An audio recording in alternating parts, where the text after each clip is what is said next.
तो सिक्योरिटी चाहिए, बंगला चाहिए, तो कौन बंगला मिलेगा, हमको कौन बंगला मिलेगा, कितना सिक्योरिटी रहेगा। आपकी पत्नी श्रीमती राजश्री यादव को भी एक अंगरक्षक, श्रीमती मीसा भारती जी माननीय सांसद हैं, उनका यह अधिकार है।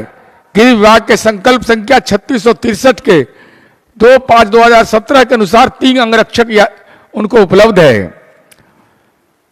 तेजस्वी जी बार बार कहते कि उनकी सुरक्षा वापस ले ली गई, लेकिन बिहार के आधिकारिक आदेश बताते हैं कि आज भी वह वाई विथ एस्कॉर्ट व्हीकल की सुरक्षा की श्रेणी उपलब्ध है।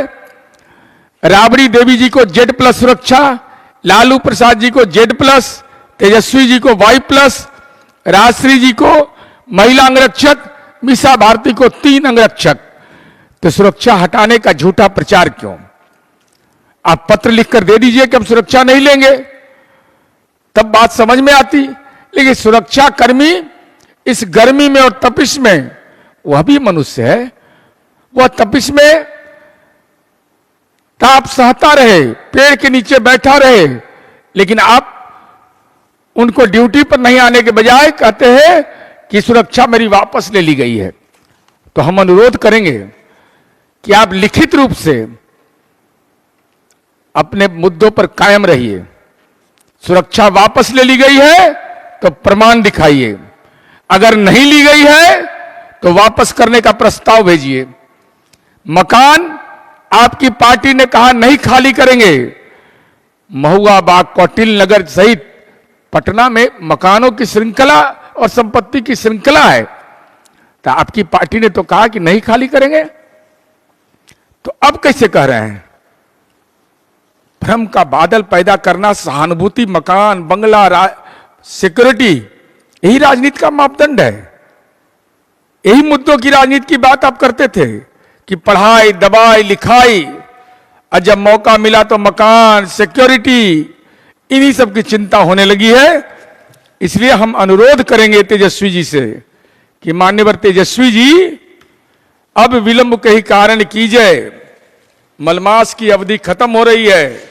सिक्योरिटी अगर नहीं लेना चाहते हैं, क्योंकि खतरे के आधार पर, मानक के आधार पर सिक्योरिटी दी जाती है, वह कोई आपका प्रिविलेज नहीं, किसी का प्रिविलेज नहीं है, और उन मानकों पर आप सरकार में शामिल रहे हैं, उन मानकों से आपने कभी इनकार नहीं किया है।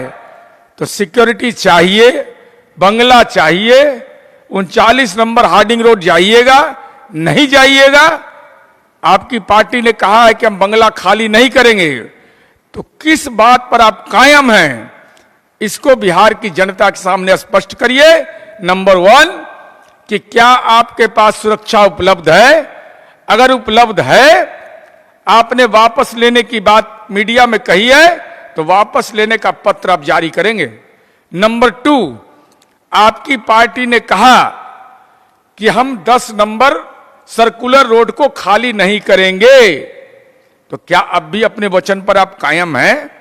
लिखित रूप से आपने बिल्डिंग विभाग को भेजा है, नहीं तो अन्यथा 39 नंबर हार्डिंग रोड आप की सहमति है या नहीं? नहीं तो आखिर नंदकिशोर राम जी का कसूर क्या है? आप जब तक के बोलिएगा नहीं तो मलमास के बाद हो सकता है उनका भी उस भवन में प्रवेश हो 10 नंबर में। इसलिए मकान, सुरक्षा, संपत्ति हुआ बहुत दिन तक राजनीति मुद्दों पर। अब राजनीति की धारा बदलिए। नई पीढ़ी अपने नए जीवन दशा की चुनौतियों पर को सरल और सुगम बनाने के लिए लड़ रही है। उस सुगमता और सरलता की लड़ाई में आप उसके साथ खड़े होइए। उसको आपको कौन बंगला मिलेगा, हमको कौन बंगला मिलेगा, कितना सिक्योरिटी रहेगा, किस वर्दी में रहेगा, ये सब हम लोग का आपका चिंता का विषय हो सकता है, जनता की चिंता का विषय नहीं है। धन्यवाद, आभार।